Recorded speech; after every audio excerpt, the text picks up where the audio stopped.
Hello, everyone, and welcome to a new episode of the Mental Health Talk series on the Health Collective. I'm Amrita Tripathi, and we try to do this periodically to bring experts on, to bring people with lived experience on, and just make it easier to have some of these conversations.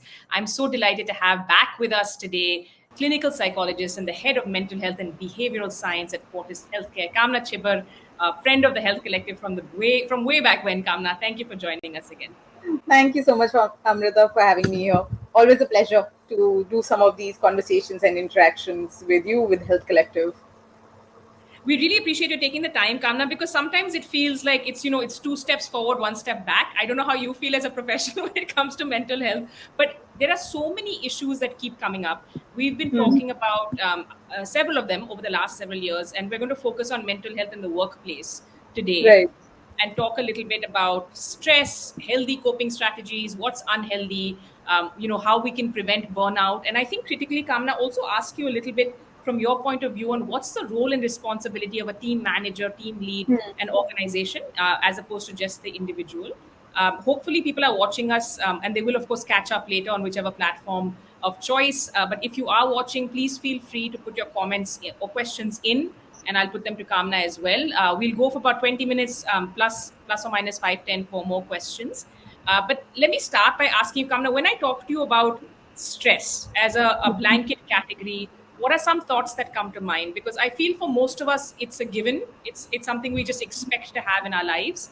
Where do you think that changes, and what are some thoughts that come to mind?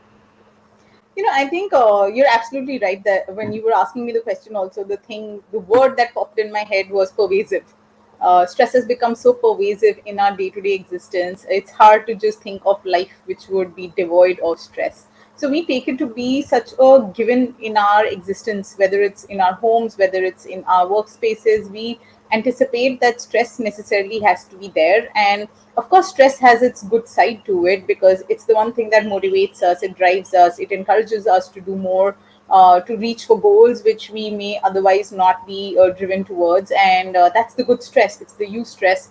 But after a certain point in time where stress becomes either chronic, it becomes too intense, it becomes something which is just not relenting, that's where I think problems start occurring for people because you're not able to keep it at bay enough that you're able to focus on your own well-being. And that's where it can also negatively start impacting your performance, your productivity, your ways of functioning, your relationships, what it is that you're seeking to do as well in your life.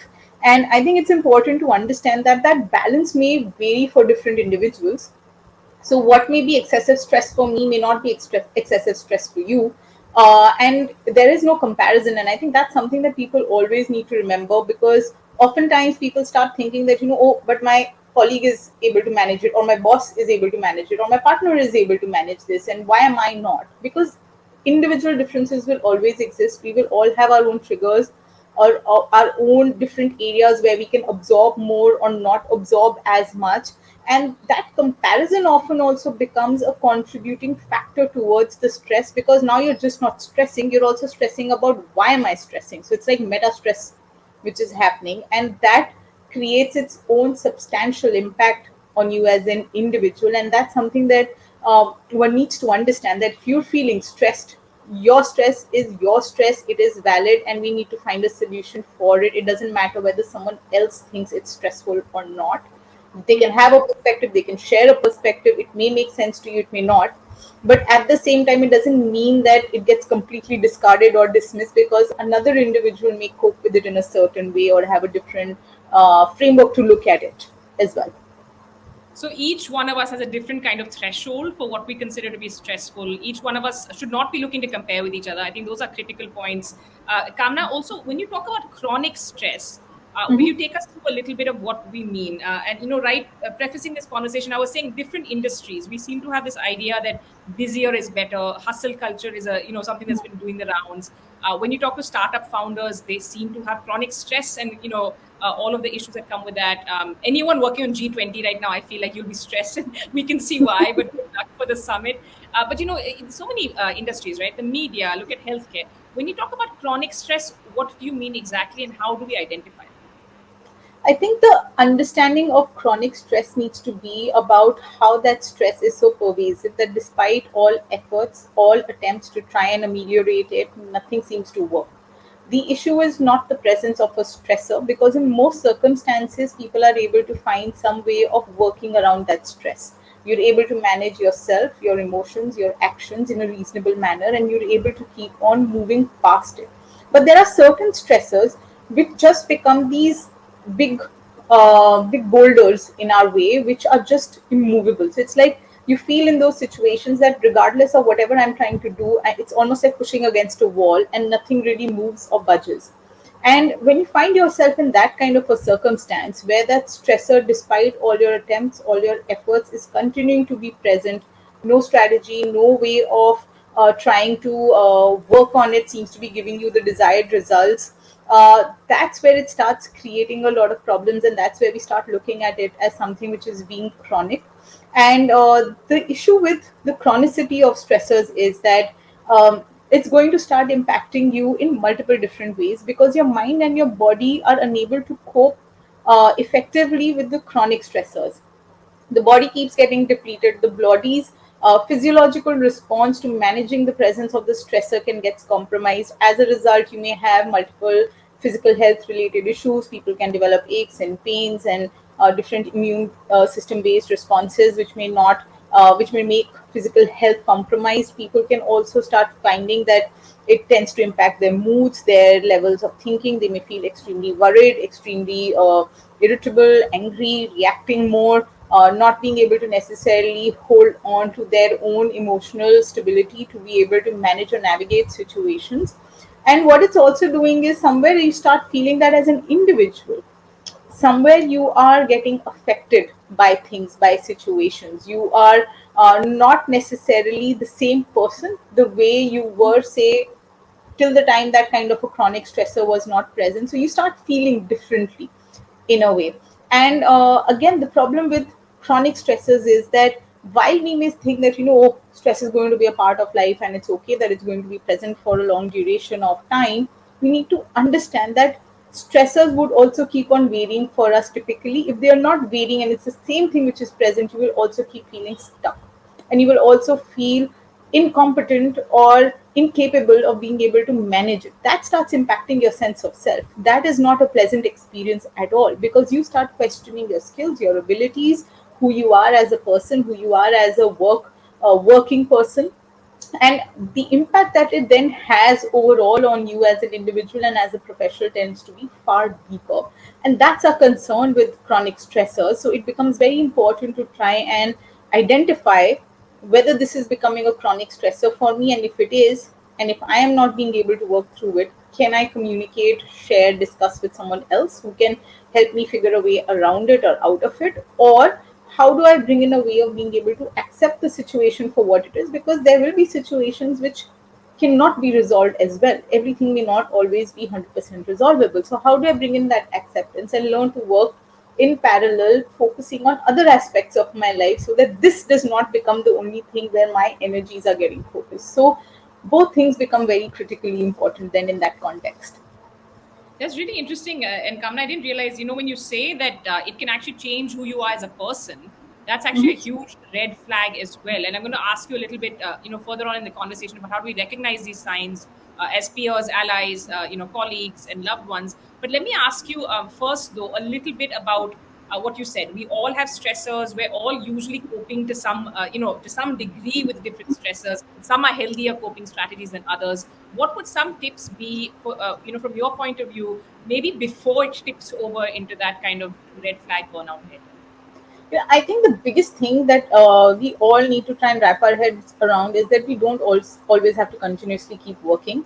We do need to learn to take healthy breaks. Those breaks need to happen at a fairly regular interval. They need to be not just breaks where you're traveling and you're on a vacation, so to say, for a few days or weeks. The break is also needed on a day-to-day basis, sometimes every few hours during the course of the day as well, to be able to give your mind a little bit of a rest. I think that is something which is very important when you're looking to coping with stress. Taking a break is extremely important at regular intervals, daily, weekly, over months. That is something which is very critical. Don't look at yourself as a machine which can just keep churning out productive ways of engaging with different stimuli that you need to at your workplace. I think that's something which is very, very crucial. I think the second aspect, which is very critical when you're looking at managing your coping, is to learn to accept also your emotional experiences as you're going through different scenarios at work. A lot of times people anticipate or expect that if you're in a workspace and there is feedback which is coming at you, or there is a certain challenge that you're experiencing at work, that you should be fairly impervious to the kind of impact that it has on you. So there should not be any fluctuation significantly in terms of your emotional experience of that state. But that's not how we can really function. It's something which is very crucial to always remember, that any situation, good or bad, will create some sort of an emotion, and embracing that emotional experience is important. That allows you to also cope with that situation, because once you embrace your emotional experience, you will be able to activate yourself towards working to resolving that situation as well. So that's something which is critical. The third part, which I do believe is a very, very critical part of coping, is to identify who are your support systems. You need to be able to know who are the people that you can reach out to for different types of concerns that you may have in your life. There will be certain people who can give you advice related to work. There are certain people who may be great to talk to if you're having personal struggles. There would be certain people who can help you chart out your growth related trajectory, who would be more in the mentor advisor kind of space. You need to be very clear on who are these people in my life. Sometimes people get stuck in managing stress in their life because they just don't know, where do I turn, who is it that I talk to. And your uh, typical mechanism of coping, which may involve just stepping out and meeting with friends or having a good time, may not be sufficient. You may need to actually have a conversation, which means that you need to become comfortable with the idea of sharing, exchanging notes. And remember that you will not get judged for that aspect of talking about and discussing where is it that you are getting stuck.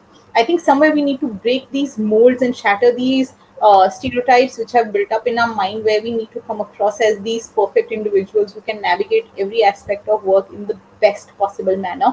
It is okay for you as an individual to feel that certain situations are very difficult, to be able to share that something is not resonating with you, or it's creating some sort of a challenge for you, it's increasing your stress. And the more you're able to do this, you will realize that over a period of time the stress does not build up, because a large part of the stress is coming from the pressure that is getting created on you internally. So I think these few things are very, very crucial for us. And of course, the organization plays its own role, as does your support system. But it's extremely important for us to keep at least these few basics in mind when you're looking at coping with stress, besides, manage your sleep and make sure that you have healthy ways of living your life, and you practice good practices, which involve, don't take excessive alcohol, don't indulge in substances. Doing all of that is absolutely essential. Lifestyle management is very crucial, but these other pieces are also very, very critical. So when we talk about healthy coping strategies, you've identified some of them. Let me ask you some of the unhealthy ones. And I was surprised to see that even this kind of binge watching is unhealthy. Emotional eating, a lot of people resort to, hand raised here. But when is that like an issue? Because I think, from what I understand, these can become like crutches and habit forming. Like a one-off, of course, is what you'd expect to see, right? Someone is stressed out, so you reach for whatever gives you comfort. But substance abuse and use, what are some of the other things you would say? Try to go easy on this, and try and find healthier ways of coping. See, I think two things need to be kept in mind when you're talking about healthy and unhealthy. One, we always need to remember balance is the key to life. Anything that is happening in an excess will always be problematic. And if it is interfering with the quality of your life, relationships, people around you are also sharing that this is something which is becoming excessive, you may need to be very, very careful about that. I think the second part also is that sometimes it's important to recognize that, is that mechanism that I'm using to cope, is that creating a pattern of avoidance? If it's a pattern that is helping you avoid situations, then it's perhaps not the best thing. So if you're using a substance because it numbs you out, it's making you avoid the situations that you actually need to tackle. Those situations will regardless never go away, they will still be there. You will have to come back and address them and engage with them. And there is going to be no escape of that. You can temporarily delay that process, but effectively removing it entirely is not going to happen with that. So similarly, if you are engaging in binge eating, there uh, uh, the food can give you that feeling of goodness and comfort for a temporary period in time, but eventually you will have to go towards engaging with that problem which led to that behavior in the first place. So a more or a healthier way of looking at a situation when it is causing some sort of a stir within you which is not comfortable and it's creating immense discomfort within you is to ask yourself, what is leading to that discomfort? Why am I feeling that this is a situation which I want to run away from? There may be something about that situation which is creating that experience within you. And so you may need to find a solution for not just the problem, but what is uncomfortable for you. And that could vary for different people. And I think that is the key to being able to cope more effectively with situations, to understand for your own self what is it that is uncomfortable for you in that situation. My view of it will not matter, your friend's view will not matter, a colleague's view will not matter, but yours does. And which is why it's essential that you find a way to communicate. Communication is always going to be the key in case you're struggling to figure out what is happening individually within your own self. So I think these two aspects are very key. Is there some sort of an avoidance which is happening? Are you utilizing that particular strategy in a way which is out of balance overall when you look at the different ways in which you need to be living your life? Okay. Thanks so much, Kamna. I'm trying to tweet some of these out also so people can share their thoughts. Sorry, post, not tweet anymore. Put some posts out. Shankar, thank you for your comment. You can get in touch with us. Shankar has shared a comment about representing a trust that's worked a lot on mental health issues. Thank you for joining us for a bit there. Kamna, you spoke about support systems. You spoke about this need to be. We all need to learn how to feel more comfortable communicating, expressing our discomfort, even in the workplace. And I think that might be something that makes, some of us sit up and say, like, "Oh, I didn't think of that," because traditionally we think of the workplace as where we go and be super professional, don't show that you're ruffled, don't react to things. But I want to ask you, when we talk about chronic stress, when we talk about things like burnout, there are larger issues at play here. And I read somewhere that burnout is rarely an individual problem. It's usually Hmm. reflective of something that's more systemic. So would you talk us through how you classify burnout firstly, and what should we be on the lookout for there? So burnout happens when people are going through extreme stress, continuous stress, which is pervasive, which is chronic, and it leads to essentially the emergence of a few features, uh, which basically involves a sense of depersonalization, as though you're feeling disengaged from your own self. It leads to the development of a cynicism where you do not necessarily feel that things are working out well, and it also leads to a sense of extreme emotional exhaustion. Engaging with any sort of activity, any sort of productive work becomes extremely difficult, and it also leads to an extremely low sense of personal and professional accomplishment. So even though you may have been performing well all along, and you may currently be finding yourself at that state where you're not being able to be productive or as effective in the role that you have in front of you, and it leads to a feeling that as though I have not achieved anything, I have had no accomplishments, everything that I did was worthless or useless in the past. And these are essentially the features which are characteristic of burnout. And you're absolutely right, Amrita, that um, burnout is not just a revelatory of an individual's challenge with coping with stressors. It's actually also about the system, because somewhere the system is not being able to provide the right kind of supports and the right kind of space where individuals can come in and also talk about their experiences, or where they feel supported enough by the system that whatever are their challenges, they will be taken care of by the system.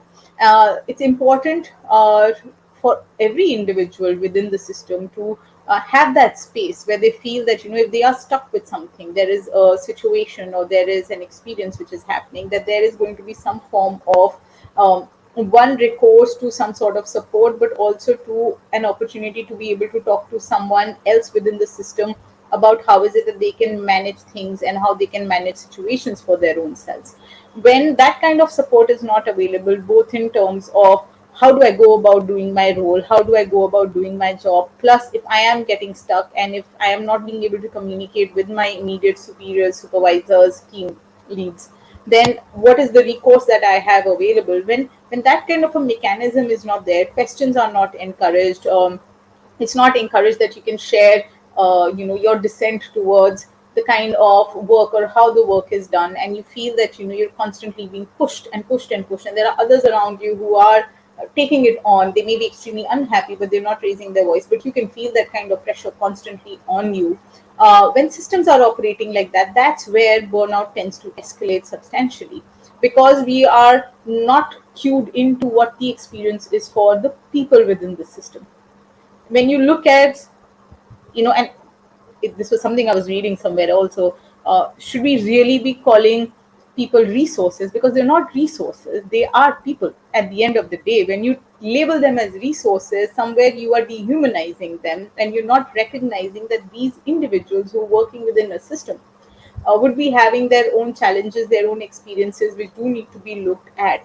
And I think somewhere that transition needs to happen in the mindset of organizations, that humans cannot be resources. Humans are humans at the end of the day, coming in with their own challenges, their own experiences into a space, and would need to be taken care of and supported. And you would have to provide a space where people can share their experiences more explicitly, more comprehensively. And I think it's extremely important that leadership, management within systems, uh, create that environment and keep working towards creating that environment, and not just play lip service towards saying that, oh, we are pro mental health and mental health initiatives, or that we're here to support you. You have to really get into the game, and you really need to get your hands dirty and start talking about things. You need to engage actively. It cannot be just about putting up a poster here, setting up, a helpline alone. It's also about ensuring that you are encouraging those conversations, and you're actively engaging with the individuals or within the system, to be able to show that you really mean what you're talking about, and it is of value to you if someone is struggling, because you need to show that you will take the initiative as a system to support an individual and to help them figure out what could be the best way of working through when they are struggling to do so themselves. So when we look at that's a responsibility, the onus needs to be on, let's say, the management, the leadership, the team leaders, as you're saying. What are some of the signs you would say? You were talking about how chronic stress can actually change us as people. We know that we'll be sleeping less, we'll be irritable, we might not be able to make the right decisions, we will be inefficient. If you look at it from the productivity point of view, potentially, what are some of the signs you'd want organizations to be more on the lookout for when it comes to burnout? I think the simplest way to look at it is that when someone joins you initially, they are coming in with a certain demeanor, a certain way of responding and communicating and sharing. If you start seeing that there is too much of a change which has happened in it, it could be a red flag. Like, that's your easiest way of being able to recognize that. Are you noticing that there is a person who has completely shifted in their way of being and behaving? And that could be indicating towards that there is something which may be going on here. Of course, this is a more generalized way of looking at it, but more specifically, if you find people are withdrawing, they are not wanting to interact and engage. If you're finding that when there are interactions that are happening, they're usually negatively tinged, or there is some sort of cynicism which is coming into the conversations, it may be a warning sign to say that people may not necessarily be happy. If you see that there are opportunities where people could share what their experiences are, but they're extremely hesitant. They tend to kind of back off every time there is an opportunity to be able to talk about something. Maybe you need to reflect on what is the system really doing to be able to create or that kind of environment where people would feel safe and secure in being able to share their experiences more frankly. I think the other aspect is that if you start seeing that there are more conflicts which are happening in the workplace, there is a lot of gossip which happens in the workspace, where you see that within teams there are people who are backbiting each other. There is a lot of feedback which is given, but it is not given directly, but it is given in an indirect manner by talking about another person behind their back. Those are all again red flags, because that is not indicative of a healthy environment within a system. I think when you're seeing that people are becoming overly competitive with each other instead of working in a collaborative way, and recognizing that growth for every individual also resides within growth within the system. And if that's not how the system is operating, and people are not seeing that, and they feel that everything is about cutthroat competition, and you need to cut the other to be able to move forward in your professional space, that could again be another red flag. Besides these, of course, if it's about an individual struggle, You may see people being more irritable, more angry, more snappy, not wanting to do work. You may see that there is increased absenteeism. There are a lot more people who are contemplating interviewing elsewhere. Actually, people start shifting. There is a higher rate of turnover which is happening within the system. You may see people in general having more injuries at the workplace. A lot of times you may also hear them talking about not feeling very well physically. Things like aches, pains, migraines, all of these start escalating and increasing. And they may be talking about things like sleep disturbance or the work pressure being too much. If you are continuously hearing about some of these things, these are all red flags to say that something is not fitting fine, either for the individual or within the context of the system. And you need to do a complete analysis of what may be going on first with the individual and how is the system really operating around that person.